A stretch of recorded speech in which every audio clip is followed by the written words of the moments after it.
Patrick Siebert with Just Got Played. My co-host Brian Fiore isn't with us tonight, but we are at the Cloak and Blaster playing a game by Tyrell Wood called Naturally Disastrous. Very much like my first sexual experience. Join us for Naturally Disastrous.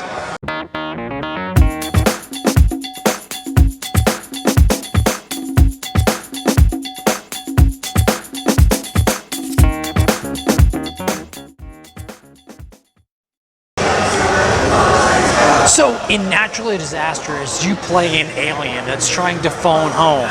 You've got to try to put together 4 satellite communication devices and get them back to their locations on the board. The board is a modular tile-based board, and it's got different themes to it, like tornadoes and hurricanes and volcanoes and whatnot. And during the course of the game, you randomly place these tiles down. You roll on a chart in the beginning of the game to figure out what natural disasters occurred. Some of them can be military snipers get released and they're starting to look for you, or mad scientists are out on the loose looking for you. And those are going to cause damage to your alien, and you're going to be able to heal those and go back and forth. And there's also a UFO that can grab you up off the board and spit you out someplace else, also causing some damage. There's also natural disasters, floods and volcanoes and earthquakes, and those are going to inhibit you from moving in certain spots. But it's kind of a 4X game where you're moving around the board trying to find these little tokens. These tokens are like items that are concealed to you until you get there and use an action point to flip them over. You have 3 action points per turn. Some of them will be movement, some will be flipping over. You can also attack with them. Now attacking is, you roll an 8-sider, an indigenous person rolls a 10-sider, so they always have a huge advantage on you combat-wise. But you could encounter a sniper, which is 1 area away, or a mad scientist that does damage to you, can convert you into a mutated alien. The game's really, really cool, and it's got lots of replayability.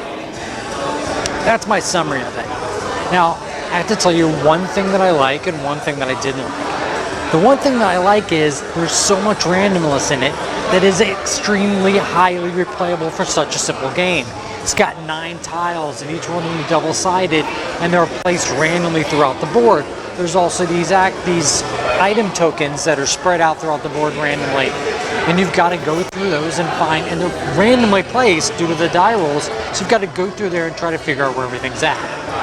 I guess if I had to pick one thing I didn't like is, if you're not a person that's okay with a high chance game, this game is high chance. It's randomly placing tiles. It's randomly placing the item tokens. It's random for combat. You can get slight modifiers, but not a huge difference.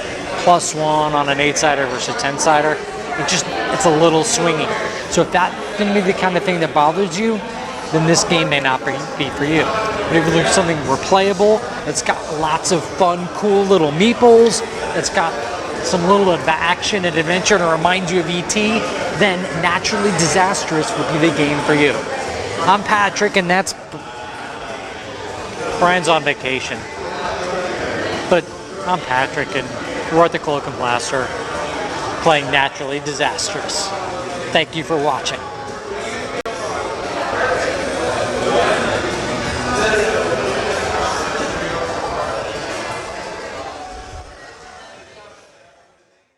What kind of production is this?